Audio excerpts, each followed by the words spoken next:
ఆగో, ఎవరు నువ్వు? నా పేరు విరచిత్. అయితే నేను రైటర్ని, ఇంటర్వ్యూ ఇవ్వాలి. దేని గురించి? బలపం సినిమా కథ నాదే. అవునా? అవును, దాని గురించి మాట్లాడాలి. ఒక్క నిమిషం sir. Madam madam madam madam బలపం సినిమా కదా నాదే అని చెప్పేసి ఎవడో రైటర్ వచ్చాడు మేడం. నిజమా? అవును మేడం. సూపర్. మన ఛానల్ కి టీఆర్పీ పెరిగే ఛాన్స్ వచ్చింది. పంపించు. Okay madam. హాయ్, నమస్తే. పోలో ఛానల్ కి స్వాగతం. నేను మీ కాలాముఖి. ఇప్పుడు నాతో పాటు పేరు లేని సారీ పేరు రాని రైటర్ విరచిత్ గారు నాతో ఉన్నారు. రీసెంట్ గా రిలీజ్ అయిన బలపం సినిమా కథ నాదే అని గోలగోల చేయడానికి మన ఛానల్ కి వచ్చేసారు. చెప్పండి విరచిత్ గారు, బలపం సినిమా కథ ఎప్పుడు కొట్టేశారు? సారీ ఎప్పుడు రాశారు? ఈ బలపం సినిమా కథ మా నాన్నగారు చిన్నప్పుడు పలక మీద నా చేత బలపం పెట్టించి అల్లు దిద్దించేటప్పుడే రాశాను.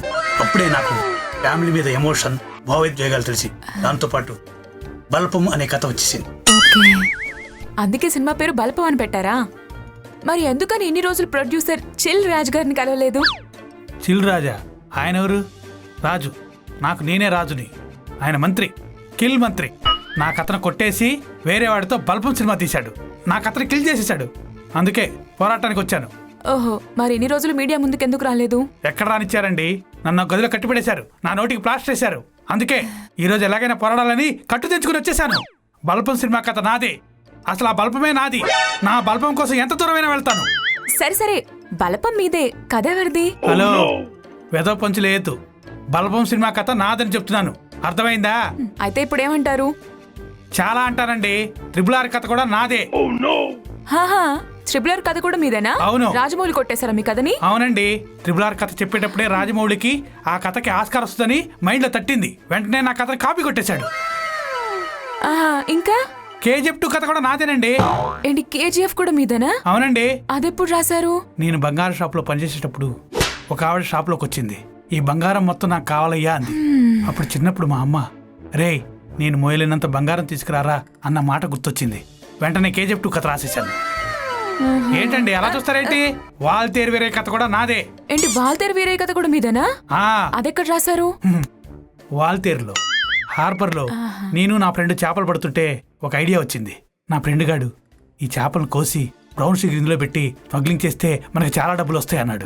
వెంటనే వాడి పేరు వీరయ్య, వాల్తేరు వీరయ్య అని కథ రాసేశాను. వెళ్ళి బాబీ కొల్లికి చెప్పాను. చెప్పకేమన్నారు? ఈ వాల్తేరు వీరయ్య క్యారెక్టర్ కి ఎవరైతే బాగుంటుందని అడిగారు. నేను వెంటనే చెప్పేశాను, వాల్తేరు వీరయ్యకి చిరంజీవి గారు అయితే కరెక్ట్ గా సూట్ అవుతారు సార్ అని చెప్పేశాను. అంతేకాదు రవితేజ బ్రదర్ క్యారెక్టర్ చేస్తే సినిమాకి హైప్ వస్తుంది సార్ అని చెప్పేశాను. అప్పుడేమన్నారు వాళ్ళు? వాళ్ళు నన్ను తీసేసి తీలేదు, తోసేసి ఉంటారు కదా. కరెక్టే, తోసేసి కథ వాళ్ళు రాసేసుకున్నారు. ఇంకేం సినిమాలు రాశారు చెప్తారా? మోస్ట్ ఎగ్జైట్మెంట్ ఫీల్ అవుతున్నావు. I like it. Kantara cinema ఉంది కదా, ఆ సినిమాలో క్యారెక్టర్ ఉంది కదా, ఆ క్యారెక్టర్ అరుస్తుంది కదా, ఆ అరుపు రాసింది నేనే. అక్కడ అరిచింది ఇలా కాదే. అలా కదా? ఓ ఓ ఓ మేడం, వీడు సినిమా పిచ్చోడు. ఇంట్లో ఇట్లే అరుస్తుంటే కట్టుపడేశాము. వీళ్ళెవరు? నా స్టాప్. సీతారామం కథ కూడా నాదే. బోళా శంకర్ కథ కూడా నాదే. రాబోయే సినిమా కథలన్నీ నావే. ఎవరు పడితే ఇంటర్వ్యూ చేశాడు మేడం. అది ఎవరైనా తెలుసుకోవద్దా? ఎవరిని పడితే నేను ఇంటర్వ్యూ చేస్తారు. ఒకసారి 2 సార్లు అలసిపోయినట్లు అయిపోతున్నారు. మేమే ఇక్కడ స్టూడియోలు పడి వస్తున్నాం. వీడు మోకానికి స్క్రిప్ట్ ఒకటి మళ్ళీ.